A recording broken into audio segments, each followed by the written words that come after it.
السلام علیکم ناظرین، آج کی اس ویڈیو میں ہم آپ کو پاکستان میں موجود ایک ایسے گلیشیئر کے بارے میں بتائیں گے جو ہوپر وادی میں واقع ہے۔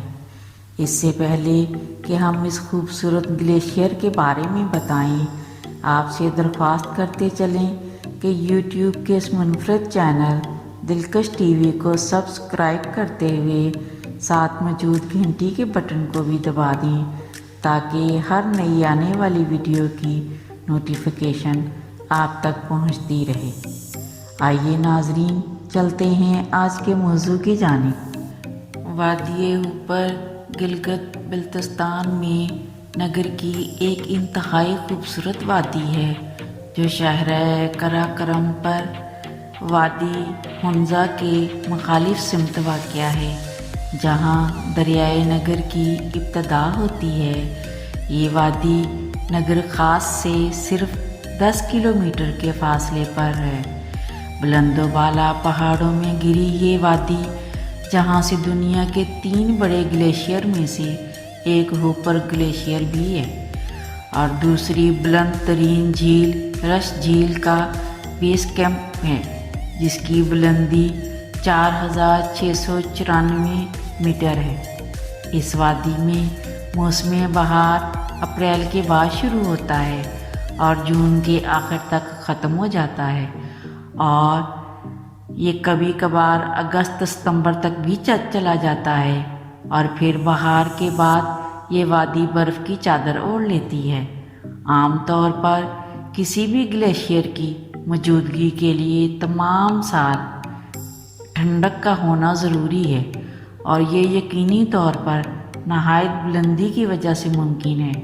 عمومی طور پر گلیشیئر 4 سے 5000 میٹر کی بلندی پر سے لے کر 3000 میٹر کی بلندی تک ختم ہو جاتی ہیں، لیکن شمالی علاقہ جات میں گلگت کے ضلع نگر میں واقع ہوپر گلیشیئر اس حیثیت سے منفرد ہے کہ یہ دنیا کا کم بلند ترین گلیشیئر 2400 میٹر کی بلندی پر قائم ہے۔ ہوپر گلیشیئر کو بالتر گلیشیئر بھی کہا جاتا ہے۔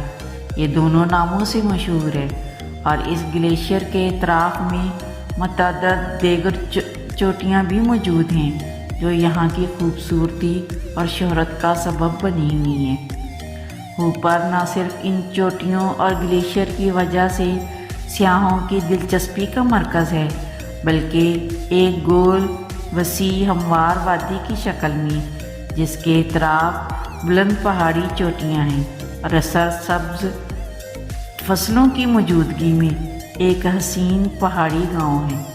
ہوپر گاؤں ایک ایسے خطے میں واقع ہے جہاں ہوپر گلیشیئر واقع ہے، اور اسی لیے یہاں کا موسم گرمیوں میں بھی خنکی سے لبریز رہتا ہے، اور ان علاقوں میں سائے میں دھوپ اور دھوپ میں سائے کی خواہش رہتی ہے۔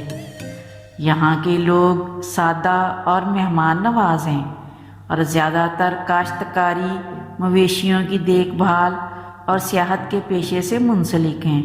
گرمیوں میں یہ لوگ دیگر علاقوں کی طرح بلندی پر واقع چراگاہوں اور سبزہ زاروں میں اپنے جانوروں کو لے جاتے ہیں، اور وہیں پر ان سے دودھ اور گوشت وغیرہ حاصل کر کے سردیوں کے موسم اور روزمرہ کی ضروریات کی تکمیل کے لیے جمع کرتے ہیں۔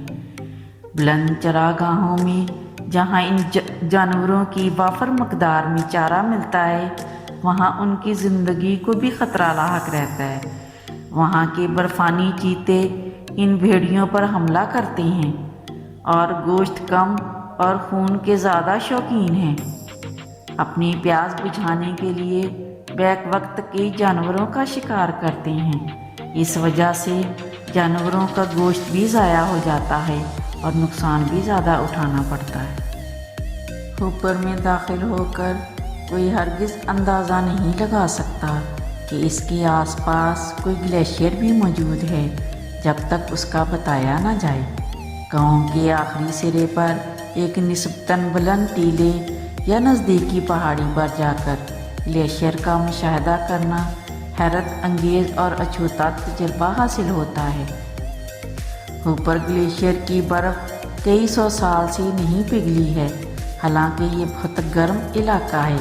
اس کی وجہ اس کالی برف کے نیچے یک دریا بہتا ہے۔ جب برف کو ہاتھ لگاتے ہیں تو نیچے پانی اپنے بہنے کا احساس دلاتا ہے۔ حیرت ہی حیرت، کائنات کے کھلتے ہوئے اسرار اور وسعت دینے والے مناظر جو ہر دفعہ دیکھنے پر نئے ہی نظر آتے ہیں۔ پاکستان کے شمالی علاقہ جات کا ذکر یہاں کی عظیم برف پوش چوٹیوں کے بغیر مکمل نہیں ہو سکتا۔ منفرد جنگلی جانور، تیز رفتار پرشور دریا اور حسین جنگلات اور سبزہ زار ہیں۔ وہیں دنیا کی طویل ترین گلیشیئر بھی اپنی انفرادیت اور شہرت کا بڑا سبب ہیں۔ اگر آپ ہنزا جائیں تو پھر ہوپر نگر بھی ضرور جائیں۔ یہ ہنزا سے صرف 1 گھنٹے کا راستہ ہے۔ کوئی بھی گاڑی اور موٹر بائیک جا سکتی ہے۔ وہاں بہت اچھے نظارے دیکھنے کو ملتے ہیں۔ اس شاندار وادی میں ہوٹل بھی موجود ہیں اور کھانا پینا سب ملتا ہے اور کیمپنگ بھی کر سکتے ہیں۔ وادی کے بچوں کے لیے چاکلیٹ وغیرہ ضرور لے جائیں تو بچے آپ کے دوست بنیں گے اور خوب سیر کروائیں گے۔ جب یہاں جائیں تو فریش خوبانی کا جوس پینا ہرگز نہ بھولیں۔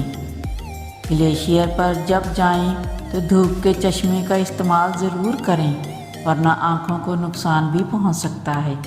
برف کے گلیشیئر پر چلنا بہت خطرناک بھی ہو سکتا ہے، اس لیے چھڑی کا استعمال ضرور کریں۔